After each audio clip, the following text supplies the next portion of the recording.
Quando eu medito sobre o tempo atual, ou sobre tempos caóticos no geral, há sempre um mestre que me vem à mente: J.R.R. Tolkien.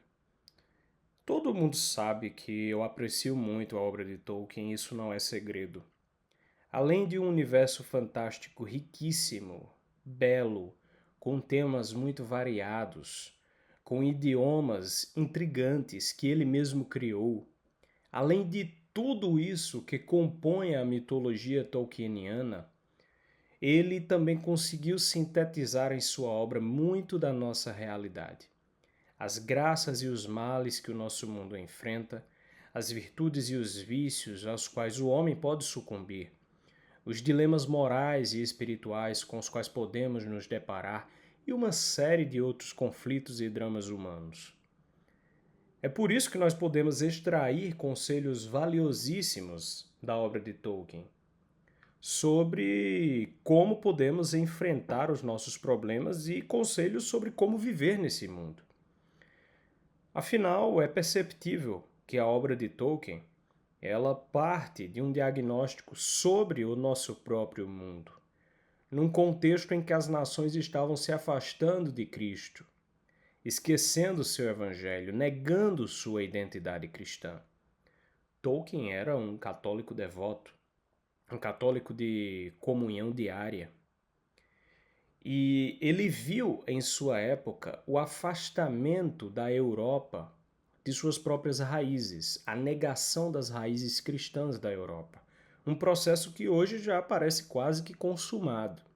A Europa hoje basicamente milita contra a sua própria cultura, milita contra o cristianismo e cada dia mais é responsável por legislações e movimentos políticos, não é, anticristãos. E Tolkien viu isso começar a acontecer. Ele viu isso na Primeira Guerra Mundial, ele viu a ascensão dos regimes totalitários, a Segunda Guerra Mundial.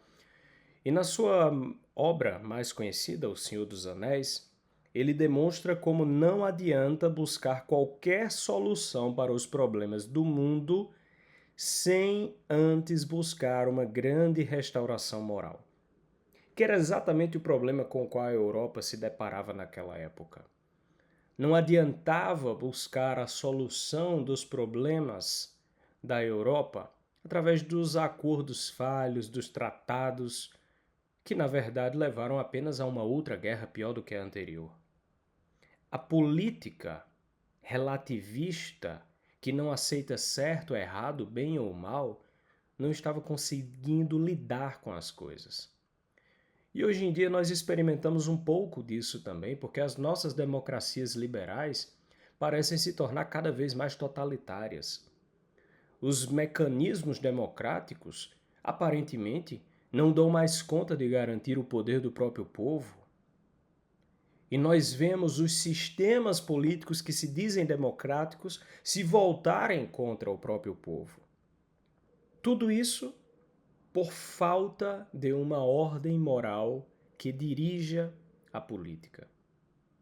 Para Tolkien, não adianta tentar combater o mal com o próprio mal, ou com instrumentos inferiores a ele. Por exemplo, a política agnóstica, que não reconhece o lugar de Deus, da lei natural, da razão humana, da dignidade humana, o que é certo e o que é errado. Estratégias amorais que pensam a política como uma realidade, não é, fincada em um terreno onde não há regras. Ou uma diplomacia covarde, ou o relativismo cultural que nega a superioridade da verdade, que nega o lugar da verdade descoberta pelo homem e revelada por Cristo. Só o que se pode obter com isso é o fracasso ou a danação daqueles que decidem agir assim. Em O Senhor dos Anéis, essas tentativas fracassadas são simbolizadas por aqueles que tentavam lidar com Mordor, a terra de Sauron, que é o inimigo de todos, através de acordos covardes, acordos feitos com o mal, como se pudesse haver uma transigência com aquilo que nega completamente os valores que compõem a nossa própria existência, que dão sentido à nossa existência.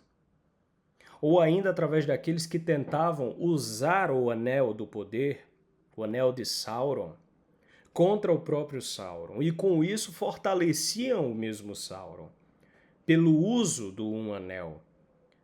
Porque ao usar o mal, o que se fortalece é o próprio mal. Um dos exemplos mais conhecidos disso talvez seja o da personagem Boromir, um nobre cavaleiro que, ao ver o poder do anel, se vê tentado a roubá-lo para si e usá-lo para elevar a glória de Gondor e combater Mordor. Usar o anel como uma arma contra Sauron. Tolkien demonstra que essas tentativas amorais e relativistas, tentativas que relativizam o próprio sentido do que é o mal, do que é a mentira, do que é o errado, tornam o homem um seguidor do próprio mal, pois é cooptado por ele e se corrompe por causa dele. Esse é o caso do mago Saruman, que é da mesma estirpe, a mesma raça de um outro mago muito conhecido da história, muito mais conhecido, na verdade, o Gandalf. Saruman acaba se tornando um servo de Sauron, quando deveria ser o completo opositor a ele. Não adianta nada disso, não adianta lutar contra o mal utilizando das mesmas regras que fortalecem este mal. É preciso combater o mal na raiz, ou seja, nas origens do pecado. A história do Senhor dos Anéis inteira é uma lembrança disso. É preciso destruir o anel, não usá-lo, jamais usá-lo. É preciso combater o mal, não ceder a ele. É preciso vencer o pecado, não cair nele. É preciso lançar o anel no fogo da montanha da perdição onde ele foi forjado e não utilizá-lo, não pretender utilizá-lo contra Mordor. Até porque ao utilizá-lo, o que acontece é atrair o olhar de Mordor. É preciso, enfim, restaurar a verdade no mundo e não viver uma mentira. Durante toda a sua obra, Tolkien nos leva a nos questionarmos se nós mesmos estamos fazendo a nossa parte no mundo para que o Evangelho seja restaurado, para que as raízes da nossa civilização sejam restauradas nesta sociedade em que vivemos, se nós mesmos estamos vencendo o Anel do Poder e ajudando a destruir Mordor, essa Mordor que domina o mundo moderno, ou se ao contrário estamos sendo cúmplices disso. Tolkien é um excelente mestre para nos ajudar a enfrentar os males do nosso tempo.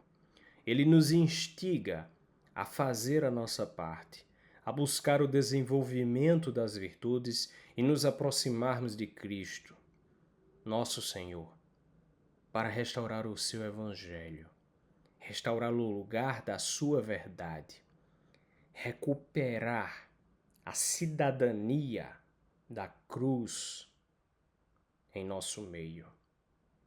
Só assim seremos vitoriosos.